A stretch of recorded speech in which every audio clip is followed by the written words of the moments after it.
It's now 7 o'clock.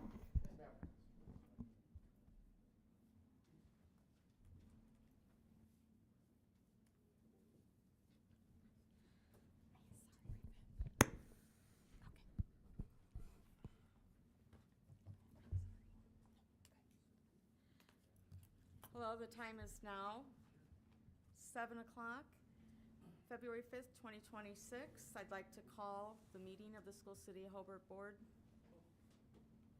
to order. Please stand if you were able for the Pledge of Allegiance.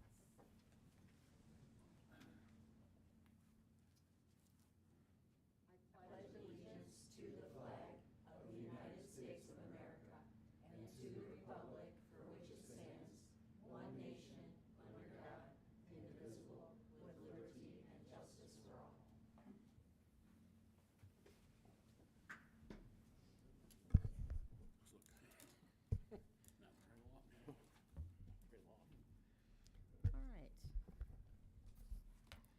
On the agenda next is the approval of minutes. Board, I'd like to make a motion that the board approve the executive session, Board of Finance, and the regular session minutes of January 22nd, 2026. Second.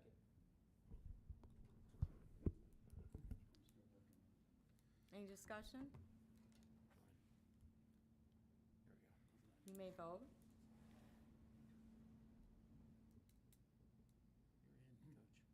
You're in, Coach. I'm not in yet. No?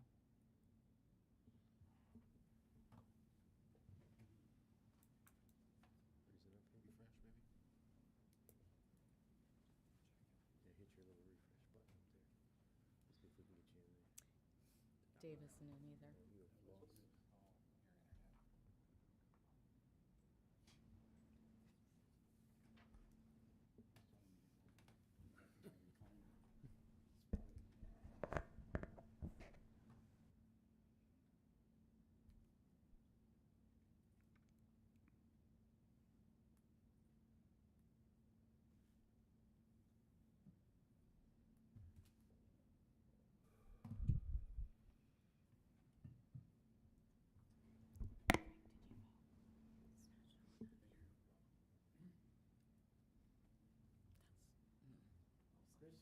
Okay.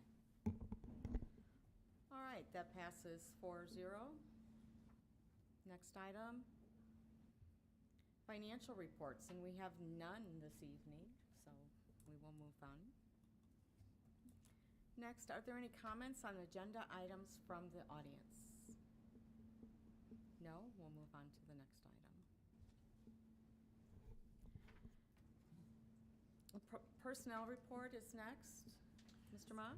Board, in your electronic packet, you've received a copy of the personnel report and the personnel report addendum for February 5th. Board action is requested. I'd like to make a motion that the board approve the personnel report and the addendum as presented.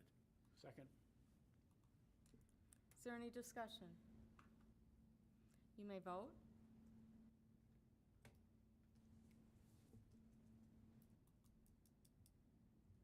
Okay, that passes 5-0. Next, we have a resolution. Secretary Porras, would you like to read the title of the resolution? Yes, we have a resolution number 2026-2, the National School Resource Officer Appreciation Day. Is it okay if we read just the title, or would you like the whole resolution read? Audience, is it okay if we read the title? Okay. All right. Thank you. Any discussion? Well, I would just like to point out that, you know, when you think of the school resource officers, you automatically think of school safety, and that is their primary role. But we should never forget that they're mentors to our students. They seek them out, and it's just a beautiful relationship that they have with the officers in our schools, where they're trusted and they know they can go to them for help, or you know, that they just want to talk to them. And I'm extremely proud of the resource officers here for the work that they do, because if it weren't the individuals that they are to want that type of relationship with our students, it's just been an amazing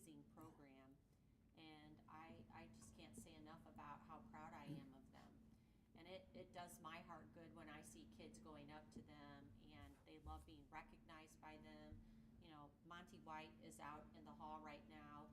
Kids ask him for candy and gum and, you know, but when they're having trouble at home, they go to them and say, what do you think? And that's what we really envisioned with this program. And that's what keeps us safe here. But I think it also sends a very important message that you know, law enforcement is here to help you, right? And I think we've done a very good job of that having an impact on the community of Hobart. Police officers they're here to help you, right? And so I can't thank the city enough for the partnership that we have with our SROs. And who knows, maybe in the future they'll pay the whole bill. I'm working on that. That would be lovely. Okay, I think Ford. we're very lucky to have people to recognize. Absolutely. are. Yes. Well said. I'm sure there's a lot of other schools that don't have the resource officers we have, so. And they don't have the city willing to take their part, do their Right. part to help the schools, so that's Yeah. nice that it's a partnership. A lot of cities don't share the cost either. No. They're not as kind as our group is as well. Yeah. Okay, board, your pleasure? So I want to make a motion? I'd like to make a motion that the board adopt resolution number 2026-2 as presented. Second? Is that you, Frank? All right, it is a roll call vote, plus please vote electronically as well. Okay, David Cosbaid, I, Don Rogers, Brad Keen, Aye. Stuart Schultz is absent, Frank Porras votes aye, Sandy Hillen, Aye. and Ricky Guthrie is absent. Okay, and that passes 5-0.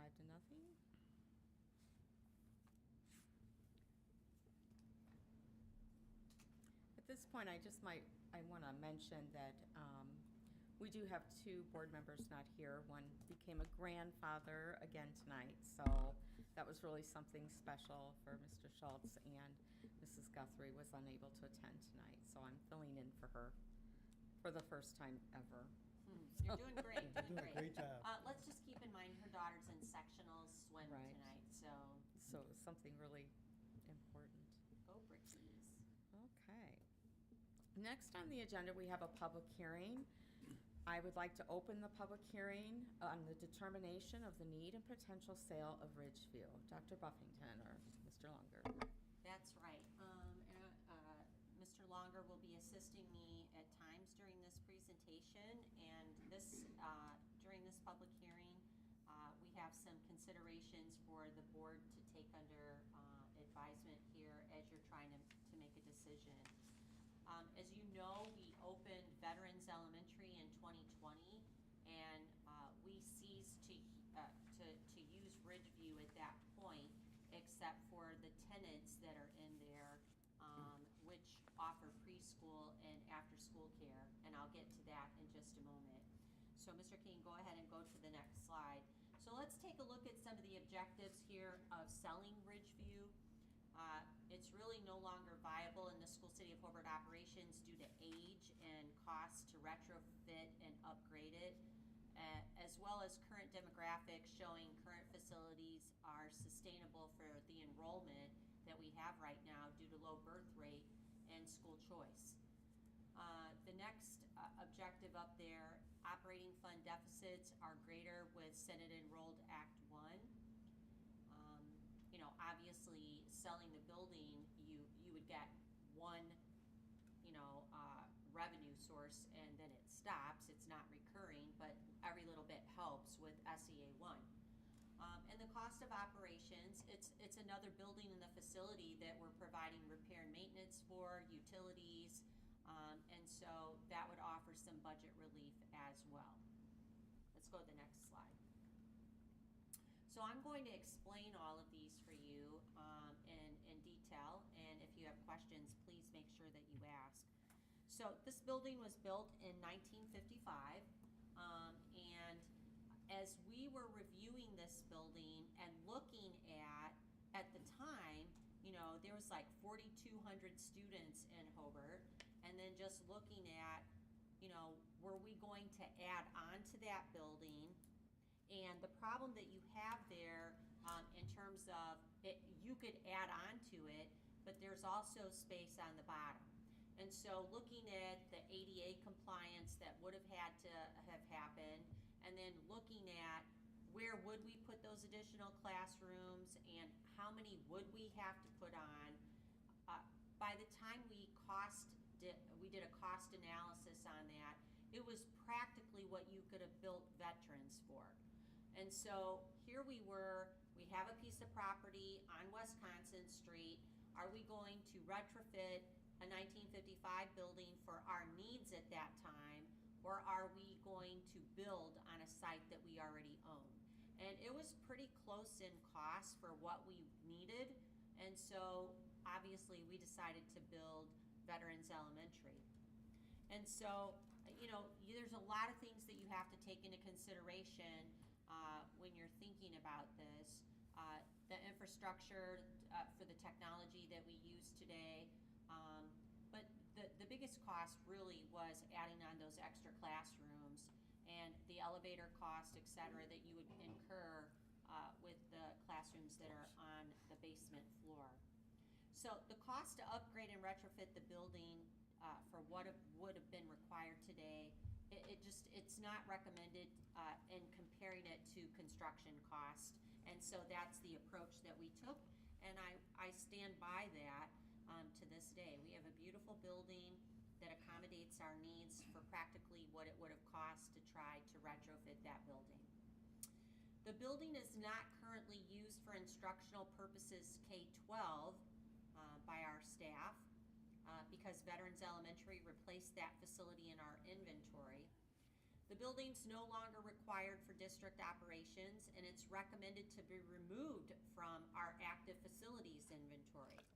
It's not part of our long-term plans for facility use. Again, I'm going to repeat, low birth rate, school choice are contributing factors in some of our lower enrollment numbers currently. Future growth currently is sustainable in our buildings. And long-term facility plans, we have a plan in case we need to do more. Let's go to the next slide. So when we're looking at the operating fund deficits with SEA1, so the district loses over 80% of our property tax revenue, and that's from the original circuit breaker. Most people in our state incurred that back in 2009. Lake County and St. Joseph counties were exempt from that until 2020. School City of Hobart knew that was coming. We went out on a referendum in 2018 to prepare for 2020 to provide for transportation. We never asked the public for more than anything than to pay for transportation. We actually sat on that referendum money for 2 years. We did not use it until that actually kicked in. Then obviously last year, we went out to renew the referendum just for transportation. I will say, while we were presenting this out in the community, and I know Mr. Cospade, you were there, I'm at the Maria Reiner Center, and the legislators were looking at what was a bill that became Senate Enrolled Act 1, and you had the senior citizens of our community saying, you didn't ask for enough money. It was very obvious to them that we were going to have problems. And what the public really doesn't understand is how far back you have to go to plan on a referendum and what you have to put in that, preparing to let your public know that it's going to be on a ballot and actually how much you need and you're asking for. We've never overtaxed, we've never asked for more than what we need to operate, and this did not change the tax rate even in the renewal. And so, we've operated very frugally, and I would just tell you that Senate Enrolled Act 1, it puts us in a very no-win situation. We're close to no zero property taxes. So it's like, Senate Enrolled Act now is like a second circuit breaker to us. And so when you look at it, the operating budget will continue to see revenue loss that leaves nearly zero in that fund. And then the renewed referendum that is for 8 years will lose over $6.5 million due to Senate Enrolled Act 1. So, one of the things that is interesting in this is that the goalposts change all the time. When we built this high school, I want to point out that the original circuit breaker, we were not exempt from that in this building by 1 year. And what does that mean? Well, when the law was enacted for the circuit breaker, we were the year before that was enacted, and we had petition remonstrance to build this building. We did not have one signature against building this high school.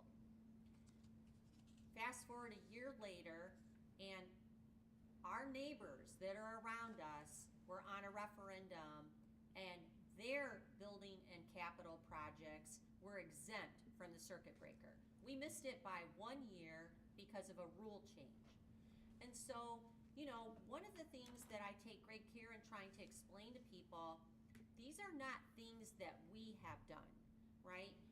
We're playing by all of the rules that we're supposed to, but unfortunately, it's putting us in a situation where there will be no operating revenue coming into our district at all. So when you think about that, and you think about NIPSCO just raised their rates by 18%, our NIPSCO bill is $2 million. And so where do you pay your NIPSCO bill from? Your operating budget, right? There will be nothing in the operating budget. And so it forces me to transfer the allotment of 15% out of the education fund, but I'm here to tell you, myself and other colleagues will be forced to probably take more out of education and put in operations because of this. So some of the other things that I always try to make lawmakers aware of, casualty insurance, workers' comp, cybersecurity insurance. People really don't understand how much those insurance pieces run a school corporation. And then, of course, you look at your ancillary employees that cannot come out of your education fund. They're not allowed to, and they have to come out of the operating fund. You have SROs, even though the city pays a portion of it, we pay a portion of it. Our school nurses, maintenance, custodians. And I want you to think about this for a second. The custodians that we have right now during cold and flu season, you cannot imagine what their jobs are like right now in sanitizing and cleaning. And so people don't have extra. They have what's needed to operate their school and run it safely and orderly. And so these are things that are they're not appealing and they're not fun to talk about, but they are reality. Let's go to the next slide. And so when you say, like, why is this impacting us? A lot of people don't realize that Hobart has low AV and they're primarily residential. A lot of people think, well, wait a minute here, like you've got South Lake Mall, you have all of these things, and we don't. The civil city's boundaries are larger than School City of Hobart, and we are residential. And so what you're actually seeing here is that due to SEA 1, only 4 to 17% of Hobart's property tax levy remains for the operating budget, and it varies year to year. The next 3 years will be critical for School City of Hobart, the next 3 years. That's where we primarily take the hit.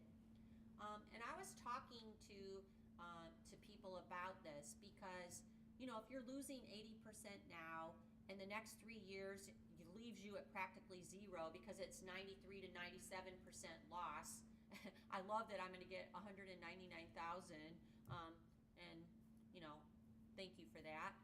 But that's not going to pay the bills without a transfer or without intervention from legislators to do something about this.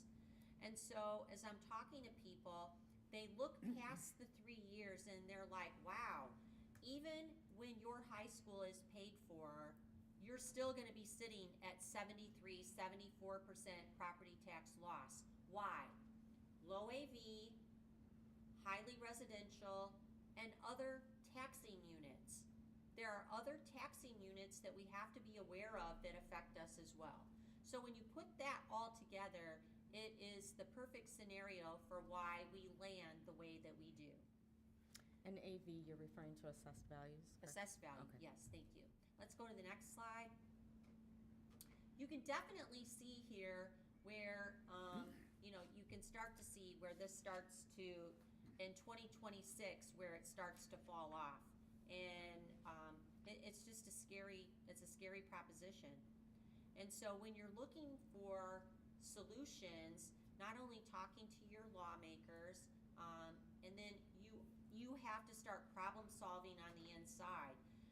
We run a very tight ship. Our class sizes, last year I cut 1.4 million out of the education budget. And when I did that, we all realize what happens when I cut 1.4 million there. I get to transfer less because I have less in the education fund. However, I'm prepping for what if I have to transfer more than 15%? I have to run as lean as I possibly can without cutting programs. And what that really means is higher class size, right?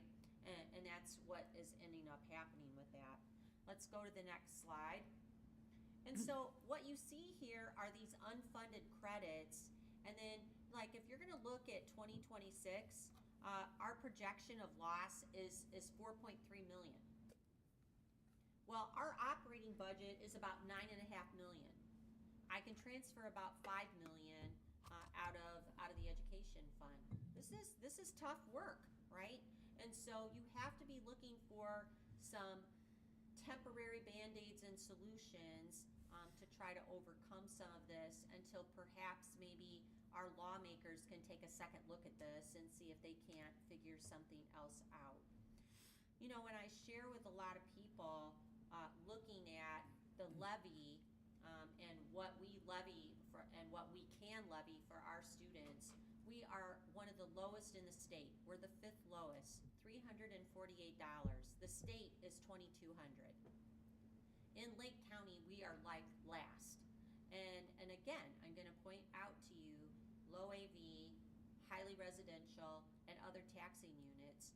And so, that's a topic for another day, but what would I really like to see happen? There should be a ceiling that when you're losing more than 50% of your property tax revenue, that our lawmakers realize that they have to do something for those school corporations. It's not by their design that that's happening. All right, enough of that one, but let's go on to the next slide.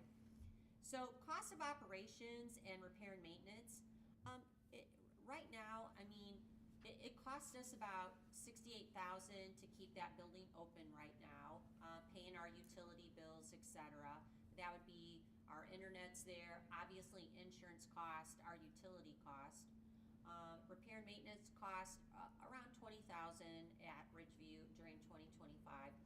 Now, these figures don't include our man hours that are required for maintenance and our ground crews. And we are responsible under the lease condition because we own the building that we have to do proper repairs and preventative maintenance. And so, there will come a time where we would have to do some repairs over there, whether it be roofing, asphalt, etc. So let's go to the next slide. And this is where I love to let Mr. Longer tell about this slide because it is quite complicated. It doesn't look complicated, but it is. All right, Board, you'll see that there is a highlighted area on this aerial. And that highlighted area is the parcel that is shown on the county records as being owned by the school city of Hobart. The majority of that parcel was acquired in 1953. The pieces that are 150 feet wide on each side of Barn Street Extended that are there on the north, those were acquired in 1959. So that comprises the footprint for Ridgeview. You see two parcels that are marked with dark lines on the bottom corners of the parcel. This board previously authorized the transfer of those parcels to Shirley Hines Trust for preservation in their natural state. They are to varying degrees considered wet, and the school city and Shirley Hines has been in an agreement for a number of years that allowed Shirley Hines to manage those parcels. The board voted to transfer those to Shirley Hines, and that transfer is in process but has not yet been completed.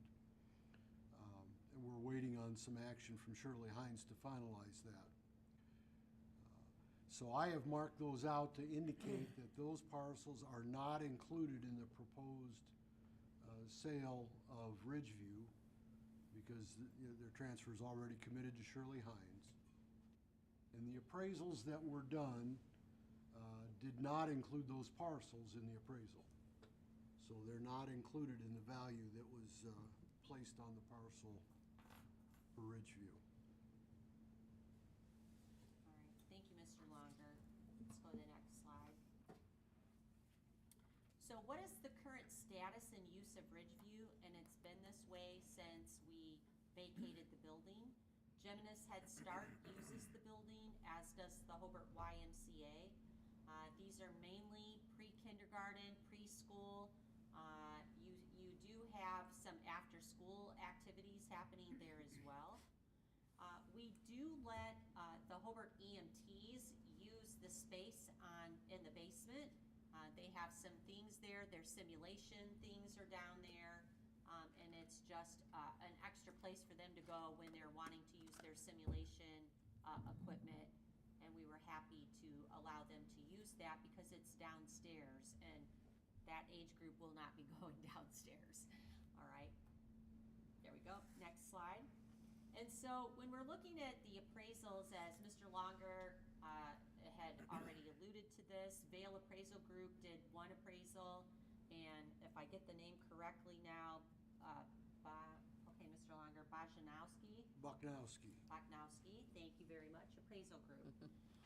And so a little later on in the agenda, we would be presenting those to you as a board for your consideration to accept those. Let's go on to the next slide, because this is a very important slide to us.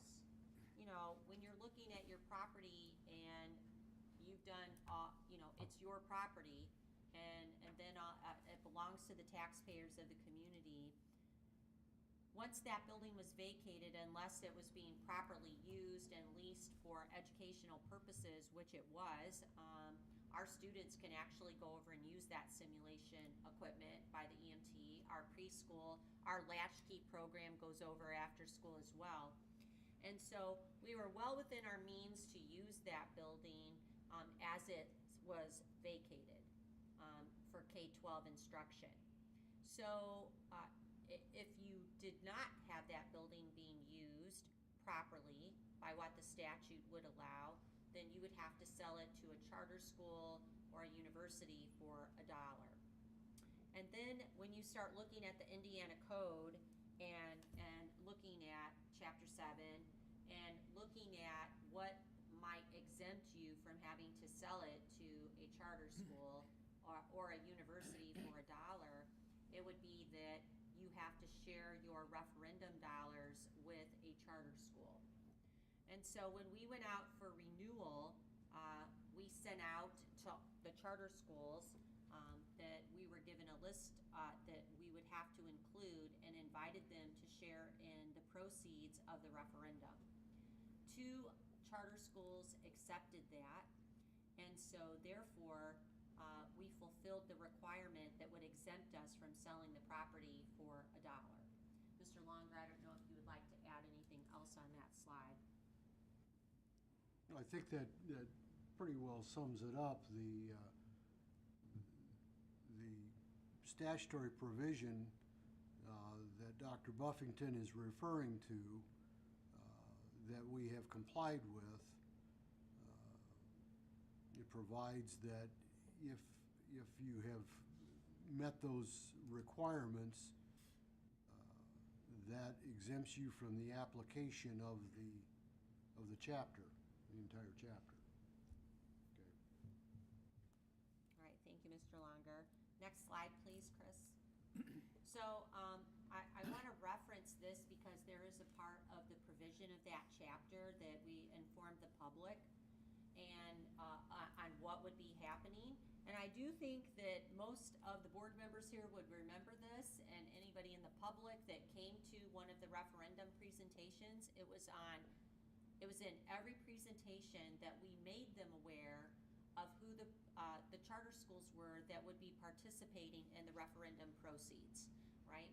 As a matter of fact, the public kept saying, why do they get to do that?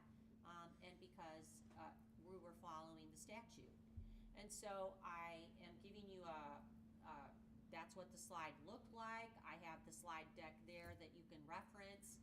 And that was at every public presentation that we did. We informed the public that we would be including the charter schools in the referendum. Next slide, please. So based on the information that I presented to you here this evening, I would ask that the board take into consideration and determine that Ridgeview is no longer viable to the school city of Hobart's operations due to age and cost to retrofit and upgrade it, as well as our current demographics showing that the facilities that we have are sustainable for the enrollment that we have. And it is recommended to proceed with the sale of the property. Next slide, Chris.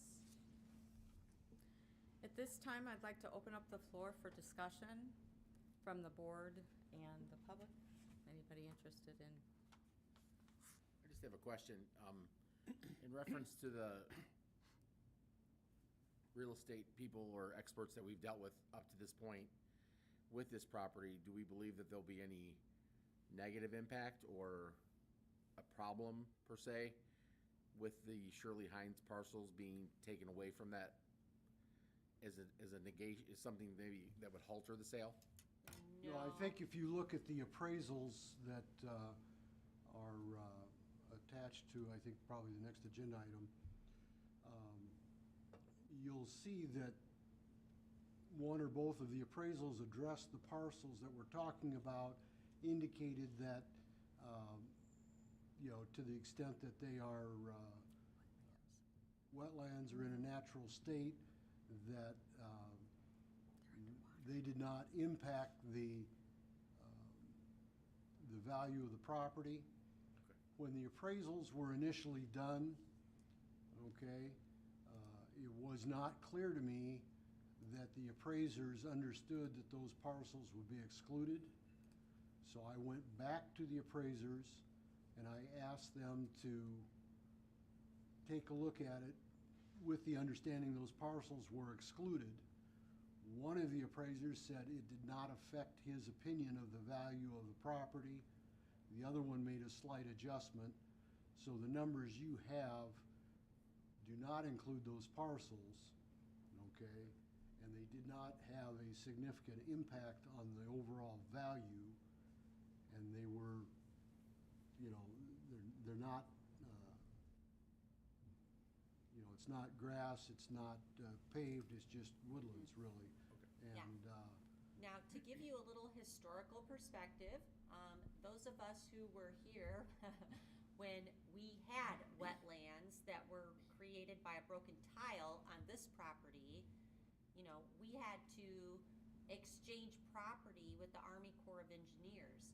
So it does not matter who owns that property. You are going to be able to do anything with that property. It's wetland. And if you want to do something with the wetland, you're going to have to deal with the government and do some sort of exchange with them. And, we didn't prepare for that on this property. It wasn't known to us that there was a broken tile out there that created some wetland, but it was costly. We ended up having to do an exchange with the Army Corps of Engineers. And I think it cost us probably, I think it was like $50,000 or more. It's just good to note that it wouldn't be useful to us or anyone that would be buying the property. Thank you. And keep in mind, you have the Gordon and Faith Griner Nature Preserve directly to the south. Okay, so Shirley Hines has other property in that area that they've been involved in preserving, and this is adjoining some of that, really. Any other comments, discussion? I would just like to make 2 points clear, okay? One, prior to the legislation that was passed dealing with school districts, if they had unneeded property, having to offer it for sale, okay, at a discounted rate, we had this property, and when Ridgeview ceased to be used for, school purposes by the school city, it was leased to the type of entities that exempted us from the application of that sale process. And now we're excluded from those sale requirements because of the referendum. The other point I wanted to clarify, just for the record, Dr. Buffington referenced the fire department using the lower level for storage of and use of their simulation equipment, and she referenced students having access. For anyone who is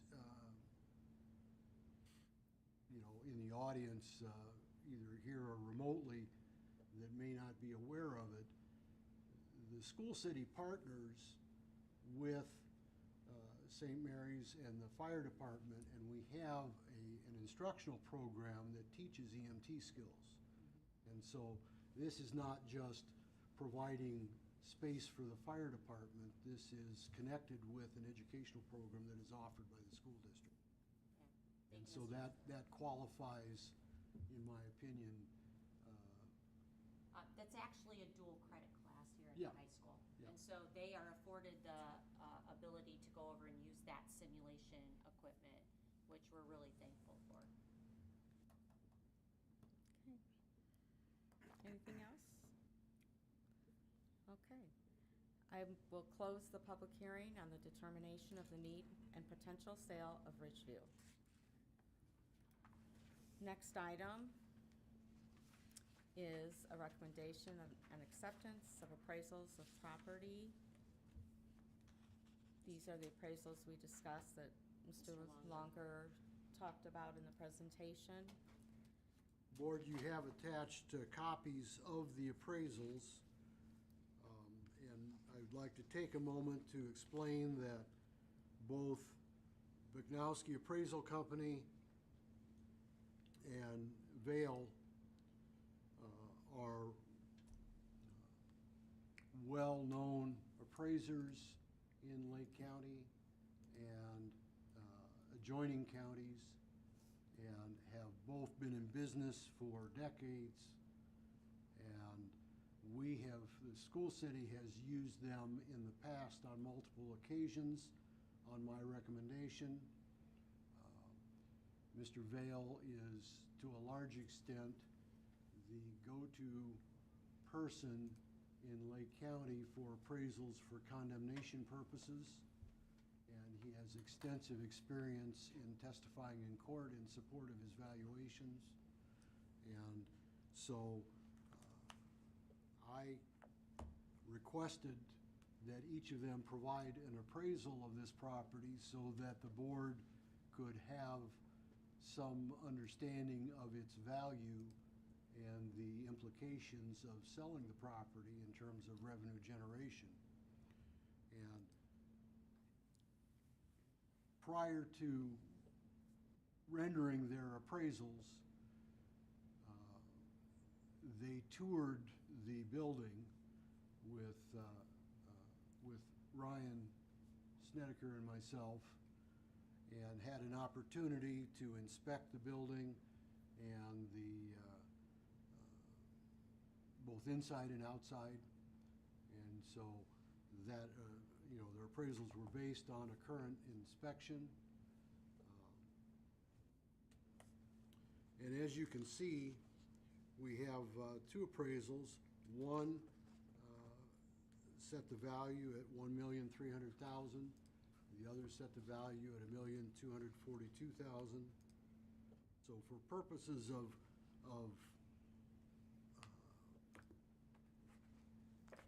fair market value, customarily we would use the average of the two appraisals, which puts you at $1,271,000, okay, as the fair market value of the property, okay.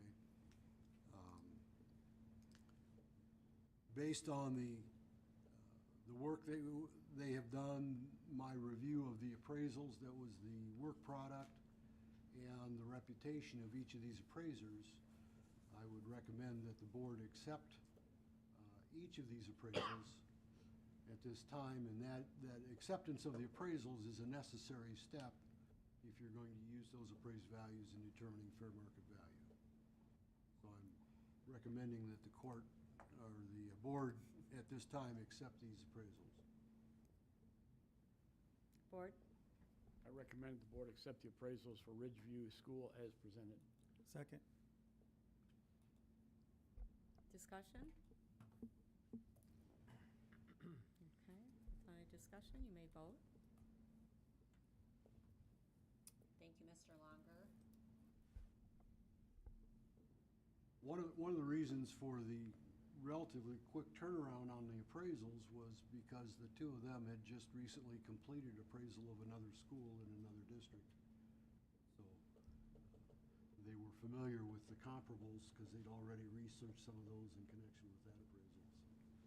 So Okay, and that the helped. recommendation passes in favor 5, opposed 0. All right, next item, we have a resolution. Resolution regarding the sale of the property, sale of the real property owned by the school city of Hobart. Let's let Mr. Longer explain a little bit about that before. Okay. Okay, Mr. board, you Longer. have before you a resolution that I have prepared that is intended to document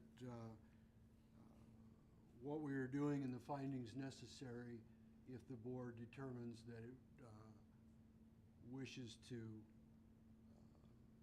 sell Ridgeview, okay? And as Dr. Buffington has explained,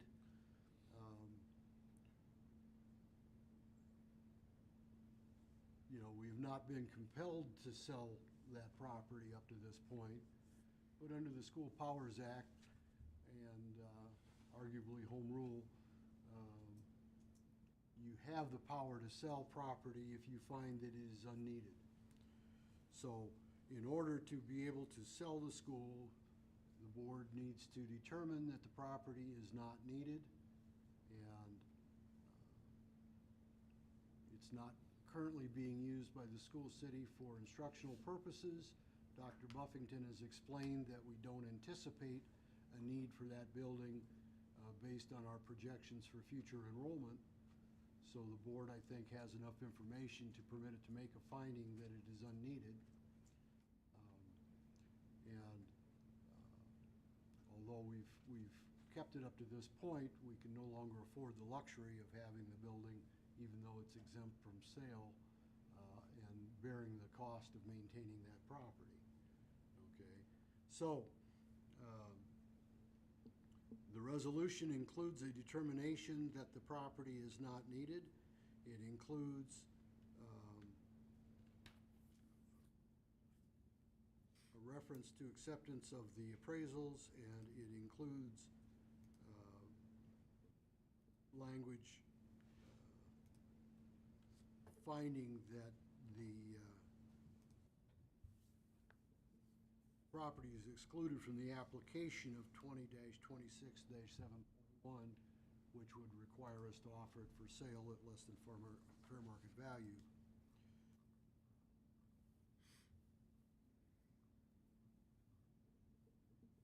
So the procedure for the sale which you may be somewhat familiar with from when we discussed the sale of the Union Street property, basically is we would publish a notice in the newspaper, and a copy of a proposed notice is Exhibit C to the resolution. And that notice outlines the requirements in connection with the sale as well as the procedures involved. Exhibit A describes the parcel, and Exhibit B describes the parts that are being conveyed to Shirley Hines and are excluded. So if you take a look at Exhibit C, you can see that the process is that we advertise, we indicate when we might start accepting bids, and we can have a period of time that cannot exceed 60 days where bids can be submitted. A bid that is submitted, it's an open bid, and bidders have the opportunity to review bids submitted, and any bidder can raise their bid if they want to do that. So if somebody submits a bid and another bid comes in that's higher, if the first bidder wants to raise their bid, they have, they can do that, okay? There are certain requirements as far as who can be bidders, and that's indicated in the notice. And the notice indicates that it be sold for not less than the minimum bid, which is fair market value based on the two appraisals. And contemplates a cash sale. In other words, we can't sell it on a contract or carry a mortgage on the property as part of the sale. It's a cash sale, okay? And then it contemplates that once all the steps have been completed and the school city is prepared to deliver a deed to the property, then the bidder would have time thereafter to submit the proceeds.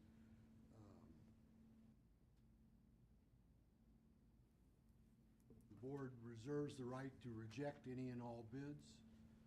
So if the board determines at a later date that they are not comfortable with any of the bids, they can reject all of them. And the bidders have the ability, when they submit a bid, to include any conditions that they feel are necessary as part of the terms of the bid that they're submitting. And so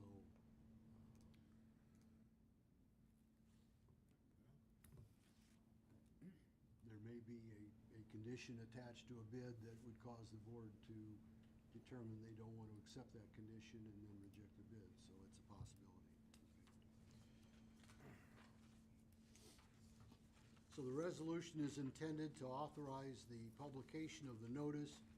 You will note that the resolution also authorizes the superintendent, in consultation with the board attorney, to exercise the option that is provided by statute at any time to elect, rather than to go through the bidding process, to list the property with a broker or an auctioneer, okay? So that option, just as it existed with the Union Street conveyance, exists here, okay? And so that is a possibility.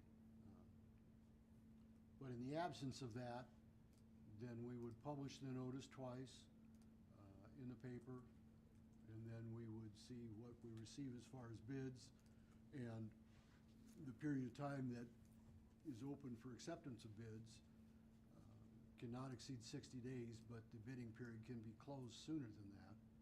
So if we receive one or more bids that are considered to be acceptable, we don't have to wait a couple months to see if we get any more, okay? Does the board have any questions about the resolution or the process for the sale?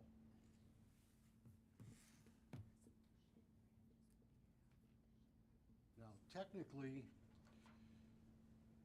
there's a provision in Chapter 7.1 that says that we notify the Department of Education if there's a building that's covered by that chapter, and we claim it's exempt, and there's a form to submit to the Department of Education. Technically, we're exempt from the application of the chapter, so arguably we are exempt from that requirement. We will, however, submit the information to the State Department of Education if the board passes the resolution with an explanation of why we feel we're excluded from the application of the chapter, so that if the state has a question about it, there's an opportunity to clear that up on the front end, rather than having a problem after we've sold it. So we'll do that, even though I don't think it's mandated. The resolution makes it clear that by authorizing the submission of that notice, we're not waiving any claim that it's not, that it's exempt. Okay, so we're not waiving or giving up any exemptions or exclusions by giving the notice to the Department of Education. It just seems practical to let them know, so that if somebody contacts them and inquires about it or whatever, they have all the information they need.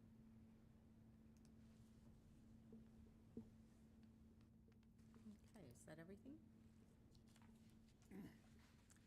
All right, we just want to make a change to Resolution 2026-2. It should be 2026-3.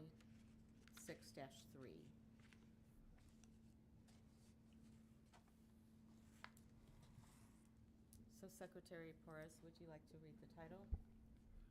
Yes. So we have the Board of School Trustees, the School City of Hobart, Resolution number 2026-3, a resolution regarding sale of real property owned by the School City of Hobart. Is the title okay? Mr. Lunger? Pete? That's acceptable. All right. Board? I recommend the board adopt resolution number 2026-3 as presented. I'll second. Discussion? Thank you, Bill. Thank you, Mr. Lunger. For all the hard work, Thank I know you. it's a lot. that And goes Dr. into it. Buffington, I know. Thank you, Okay, Bill. being a resolution, this will be a roll call vote and an electronic vote. David Cosbade, Aye. Don Rogers, Aye. Brad Keane, Aye. Stuart Schultz is absent, Frank Porras votes aye, Sandy Hillen, Aye, and Ricky Guthrie is absent. and that resolution passes 5 in favor, 0 opposed.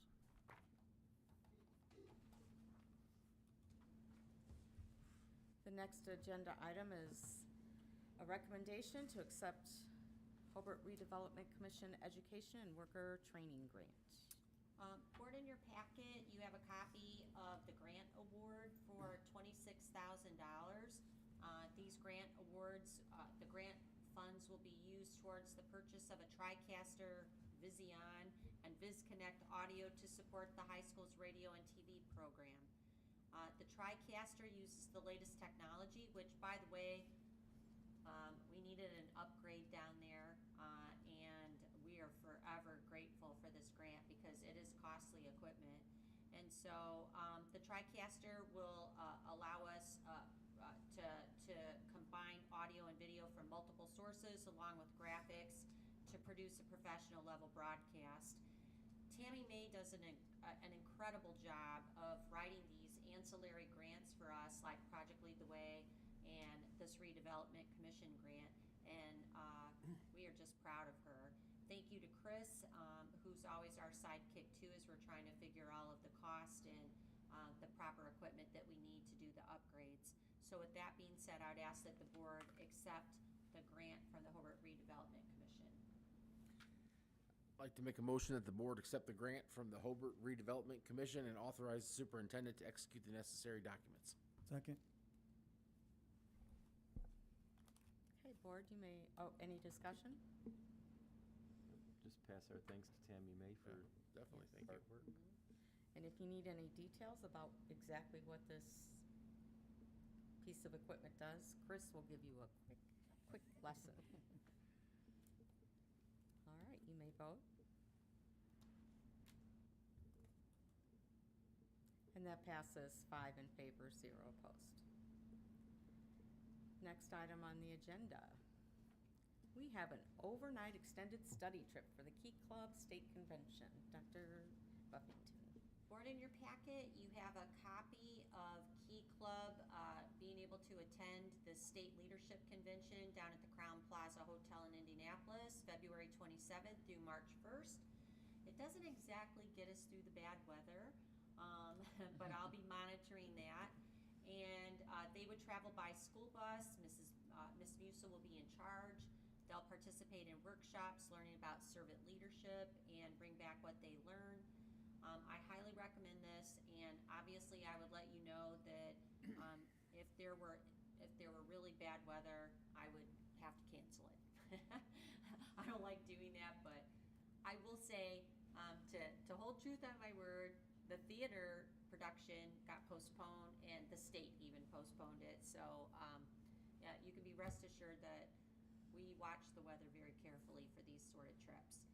But this is a wonderful opportunity for them, and board action is requested.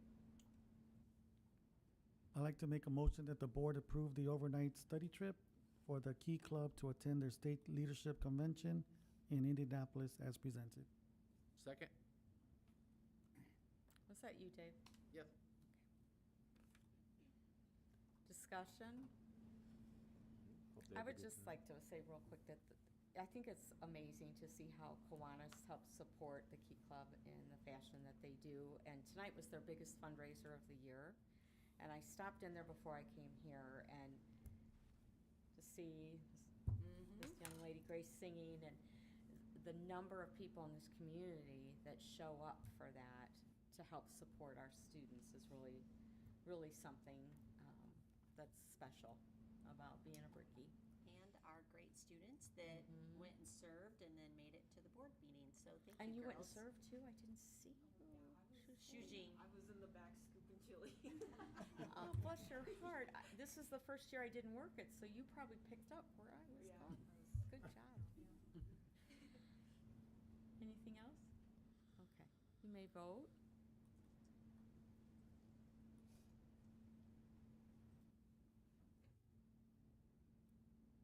And that passes 5-0 as well. Next item, updates and announcements. Dr. Board, in your Buffington. packet, you have a copy of our weekly agendas with our staff and, of course, the Brick Center newsletter that's always exciting with updates on our athletes. You can read that at your leisure. And finally, comments. Dr. Buffington. Well, we are well into second semester, and being able to do some really fun things with, obviously athletics and things like that. I would suggest that everyone check out the latest Brickie Experience podcast, where I interview the 4-state Lady Brickie medalist in wrestling, and they give you their perspective on having self-discipline in the sport that they are in, along with their multiple sport athletes and their academics, and then they talk about having significance and impact on other kids. And it's really a great podcast, and I love featuring our students on it. So check that out if you would. Have a lot of winter sports trying to wrap up right now, and we wish our Brickies a lot of luck with that. And I will say, I just love that our students embrace being excellent on purpose.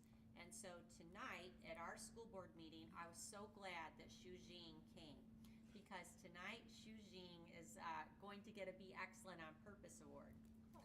And so I was contacted by a parent, and you've been tutoring their daughter. Oh, yeah. Oh, Yes. yeah. Yes. And then wanted to pay Shujing, and Shujing said, no, I'm not taking any money for that. And Shujing, I don't even know if the student told you that they got 16 out of 20 on their math test. She did tell me. She texted me. She was like, "You're not gonna believe this." I was like, And sometimes it's really interesting, and so, here's her mom coming to me saying, like, we have to give Shujing a Be Excellent on Purpose award, and she so wanted to just reward you, and she said, my daughter just never thought she was good at math. And, sometimes as hard as we try as educators, sometimes their peers are the person that does the breakthrough. And so that's what you were able to do for this individual, and gave her confidence as well. And so her mom was just so excited to tell me about it. So formally, we're going to give it to Shujing tonight. Yes, and we do need to take a photo. We could do it after the board meeting so that we don't bore the audience. And then, of course, you got your squishy brick in here with thank your you. sticker, your water bottle, a Biot candy bar. Here's your magnet because you Just keep rock. going.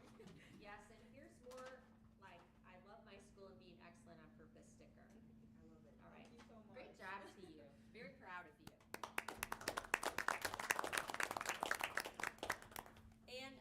And the last BOP thing that I would tell the board about tonight, the young man that was with his mother at the city awards that insisted that his mom get a BOP, I went over there this week and I allowed him to present his mother with a Be Excellent on Purpose award.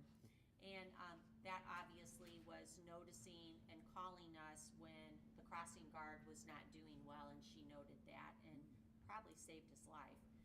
And so at this point, I guess what I would say is that, these are these little things that people notice now, and they want to recognize people.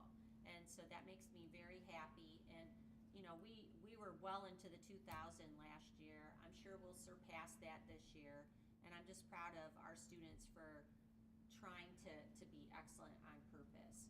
And, the girls that did the podcast from the wrestling team, I loved when we talked about, what do you do when you feel like quitting? And, like you have a bad day, and they just gave some extremely good advice. And I think that that's why our kids are doing so well and being excellent on purpose. They know how to push through. And if they can't, they know where they can get the help to do that. And so it's been a very rewarding week just to listen to those kind of stories. And I really appreciate Chris King and Greg. Actually, we had to film in the studio because I had 6 guests on the show, and it's hard to do that in the podcast studio back there.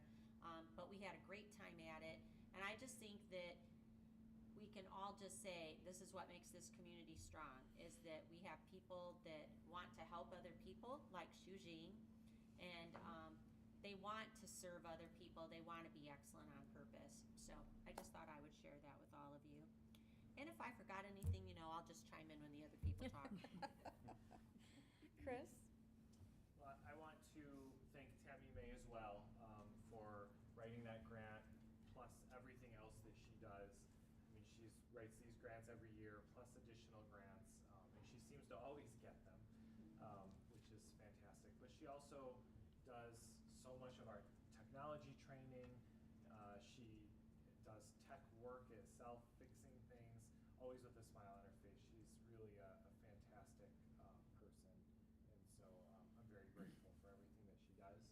And mention of the podcast, it was a great podcast, but since it was in the studio, kind of fitting that we had to use the old TriCaster to do that with different camera angles and things like that. So it is exciting that we'll be getting the new TriCaster in, because we'll be able to do so much more even with it, and connect some of the newer technology that they can't currently use, and do some streaming stuff as well. So Oh, hey, don't forget the middle school wanted to do an HEF grant for a podcast studio. Just saying. Okay, next, Mr. Longer? Well, you may have noticed flags at half-staff. We lost Lee Hamilton this week. who served, I think, 17 terms in Congress, representing Indiana.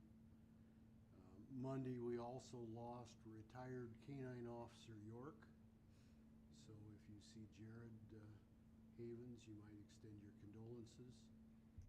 York served as a canine bailiff in Hobart City Court for a number of years. And so I had an opportunity to be familiar with him, and I know that's a big loss. It is a big loss. Well, Sire tried to join us tonight, the new canine that's being trained. He lives across the street from me, and when I was leaving, Sire was barking and trying to get out of his cage. He wanted to come here tonight, so thought that was kind of neat. All in good time, right? Meyer. I was her first grade teacher also. Okay, next, Jonathan, I'm sorry. That's okay. I thought, just go. Just echoing the comments that Dr. Buffington made earlier about the SROs. That's a group of not only Hobart's finest, but they really do dedicate themselves to our students. We are so fortunate that we have SROs in our elementary schools, starting that relationship at such an early age, and that relationship, by the time they get up here to the high school, is so solid.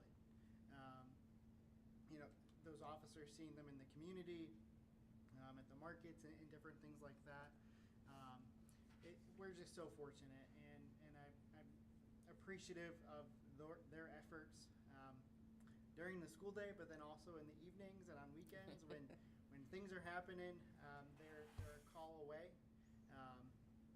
and that doesn't always go noticed because it's obviously after hours, but just really appreciative of all they do.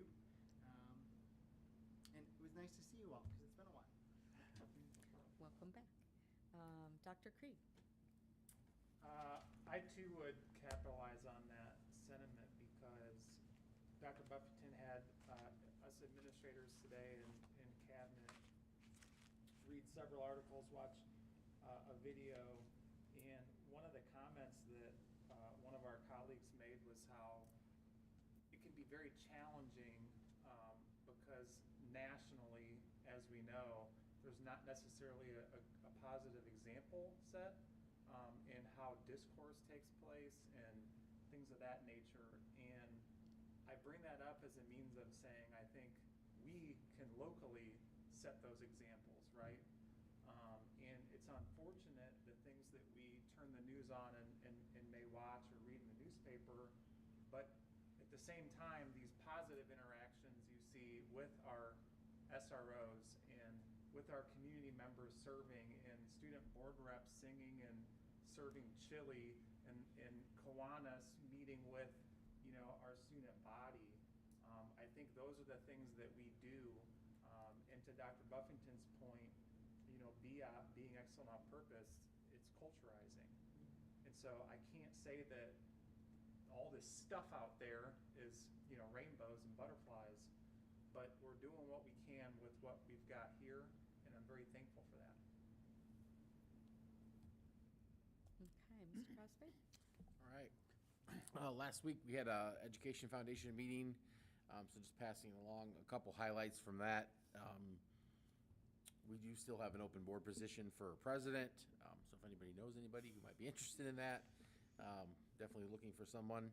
I wanted to highlight that the Education Foundation supported Dr. Buffington and the school city with the futuristic idea of having an LPN program here at the high school, and donated $20,000 to her discretion to use for whatever equipment and things that they might need to get that program up and running. So that was pretty exciting. And just future looking forward, March 14th is the date of our Moose Bingo for the Education Foundation, probably our second largest fundraiser for that. So please come out and support that. Bring family and friends, and it's a fun night.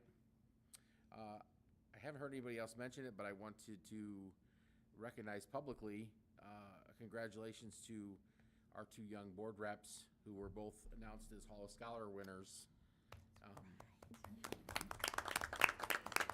last week. So pretty exciting stuff there. I know that especially with dual credit classes and That top group of 15 kids is a pretty tight race sometimes in percentages and tenths of hundredths of points on their grade point average to make those decisions. So congratulations that both of our young ladies are sitting on that recognition. We are hosting, I believe, swimming sectionals right now as we speak for the girls, and I believe we are hosting wrestling regionals this weekend. So Mike Black and his crew, that's a lot of work on their end, and obviously our staff here at the high school in our custodial team as well. And just one last thing, echoing off of what people were talking about, the resource officers. I think we have an amazing group in our school city, and one of the things that I think we see is our younger kids in our elementary schools, they will look up to their SROs.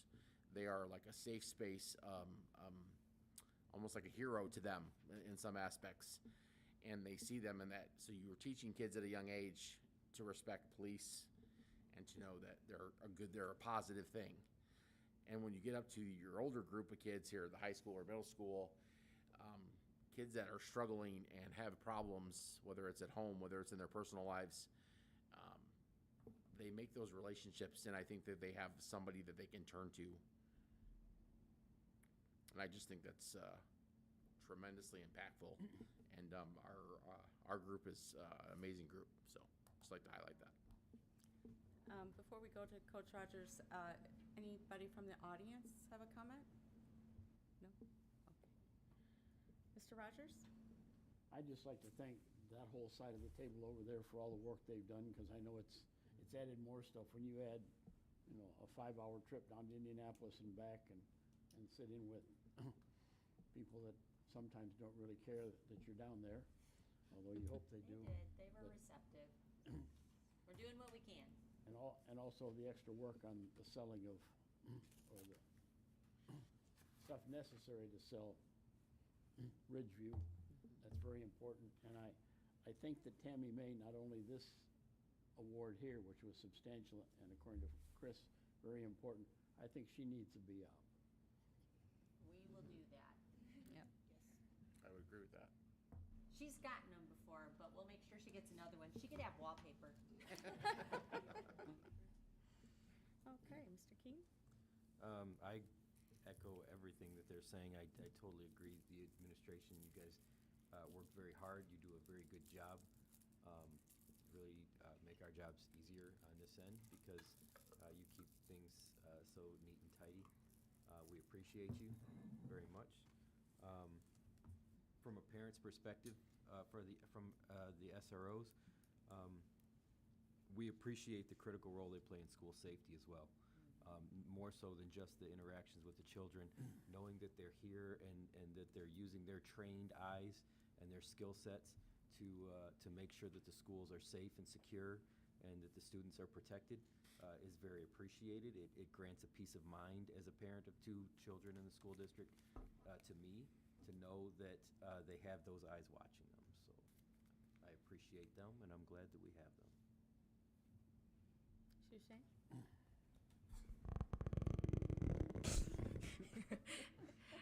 I wanted to start by saying off, thank you very much for the BOP tonight. I was not expecting that at all. So when Dr. Buffington was talking about it, I was like, oh my gosh, this sounds familiar. And I was like, wait, is this about me? And I was like, oh my gosh, it is. But Well, you contacted me to tell me you were coming tonight because you were working Kiwanis. And then I said, oh, well, maybe you could come afterwards. yeah. Thank you, Hobart Kiwanis, for letting me leave. Originally, I was supposed to get out at 8. And then, I don't know, I guess today we were just scooping chili too fast or something, but we got out like an hour earlier, so I skedaddled over here, and I was like, let me, hopefully I didn't miss too much, so thankfully I didn't. But, yeah, I just remember the person that I'm tutoring now, it was someone who I hadn't really gotten the chance to know before tutoring, because we didn't share too many classes together, but I remember when she reached out, like in that moment, and I was like, wow, like I can't believe someone would feel like put so much trust in me that you know, like in a time of need, that they would be willing to reach out over something as personal as academics, because it takes a lot of courage to do that. And I think that just speaks to the kind of community that we've built in Hobart, that our peers feel, you know, that they can trust their peers and they can reach out if they need help. So I really love that. Thank you to everyone. My senior year has been great. The couple months are winding down with Hall of Scholars coming up, and I can only attest that to everyone on our board, our SROs, our community, everyone that's working really hard behind the scenes. So thank you all for that, and I'm looking forward to these next couple of months. That's awesome. Great. I was so sad that I couldn't be here for that announcement, but I was in Indianapolis. My chauffeur, John, drove me there, but I felt like we had already canceled it one time on you and had to move it, so I told him to carry on. And I was just bummed that I didn't get to be here for it. But of course, I'll be at the big celebration, so that's what counts. I just want to say, with it being like second semester, it's cold outside, it gets dark at 4 p.m. Seeing the little victories in the community is definitely something that keeps me going, and it definitely keeps other people going. Seeing Shujin get a B-op, seeing the girl wrestlers succeed at their sport, the people at sectional swimming right now, and just seeing those being highlighted is definitely something that keeps me going to that finish line, and as I know it keeps others going as well. And then the SROs are definitely something that are very important to our schools. I think it teaches students that cops can be around when nothing bad is happening. They aren't always just associated with like trouble or crime or things like that. They're here for safety. That is very important, even when there isn't something happening right in the moment. And I think that like connection and I'm trying to find the word, relationship. There you go. The connection and relationship is very important for the students as well as SROs. So yeah, I just want to say that. Well stated. Mr. Porras. Okay, it seems like Mr. Cosby took all my items, but that's okay. Once again, I'd like to thank the young ladies here to my right for making the Hall of Scholars. It is a very difficult list to go on, very competitive. So once again, congratulations for all your hard work, long hours of study, I'm sure, stress, but now almost you could relax. Got like 2 more months, so you'll be fine. Once again, good luck for the swimmers who are swimming right now. The lady swimmers, hopefully they're able to advance to regionals. And Hobart High School is hosting the wrestling regionals this Saturday, which should be fun. And once again, very competitive. And hopefully the weather warms up to where we're able to enjoy the outside a little bit more. Thank you, Mr. Porras. Finally, just a quick word to what Mr. Krieg had started down that road with culturizing our community and our school. One of the things that I've noticed that is part of our culture is we teach our students at a very young age to set goals. And those things have transferred on for my own children. I know my daughter still has that sticky note on her computer with her goal. But a goal without a plan is just a dream, right? So I have a question for our 2 Hall Scholars girls here. When did Hall of Scholars become a goal for you? Would you like to answer first, or do you want me to? Do you have an answer? Or? Yeah, I do. Okay. There you go. I think it was in 8th grade when I didn't originally go to Hobart, and I joined Hobart in 6th grade. So I was kind of getting the hang of things. I was new to the district, and I had no idea about Hall of Scholars until the day that they announced it for the middle school in 8th grade. And then when I found out about it, I had also found out that I was very close to getting into the Hall of Scholars, and I had no idea. So knowing that information, I was like, okay, I can definitely then in high school reach that goal if I did it without even knowing it existed. And so ever since then, I've pushed myself to get to that goal. So yeah.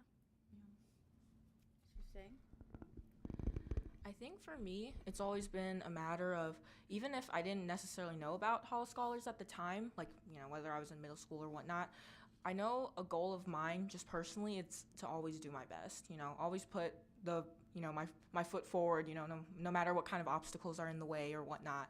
And then for me, especially, doing my best definitely is in the realm of grades for me. Like, for me, it's like I always try to do my best on tests, quizzes, things like that, try to prepare beforehand. And even if it doesn't go well, it's like, if it didn't go well, that's just a lesson for next time, to try and fix something and do better.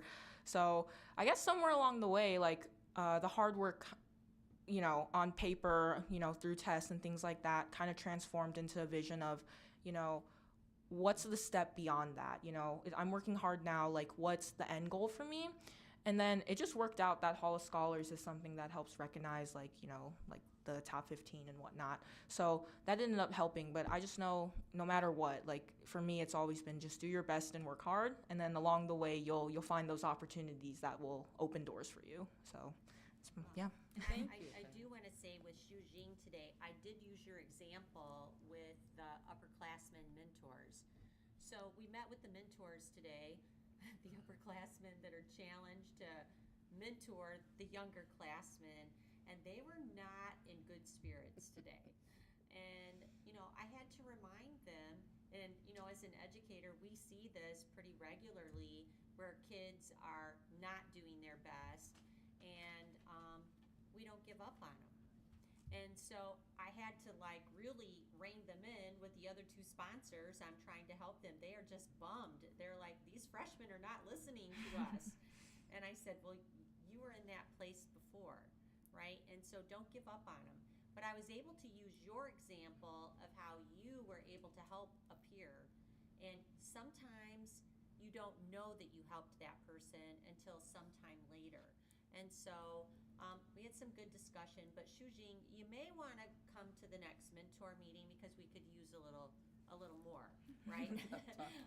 It was a tough day in there today. And so I just said to them, listen, no matter what, we're all human. We all have bad days. And so, listen, it's pushing through and showing up, and they will thank you for it later, right? And so, you guys want to come join us at the next meeting, I would really appreciate that. Because actually what we're going to do, we are going to use the upperclassmen. Now that we have our first year under our belt, we're going to have you tweak the curriculum for the next year. We want to learn from you what you think we should do better. Sound good? Sounds like a plan. There you go. All right, thank you, ladies, for that response, because I think it gives us a lot of insight about having high expectations for oneself, but also our school having high expectations for our students. And that may look different for one student than another. High expectations for one might be you're graduating, and we're celebrating that graduating. So we're not all on the same plane, but we can all have high expectations, so thank you. And with that, I'd like to adjourn the meeting.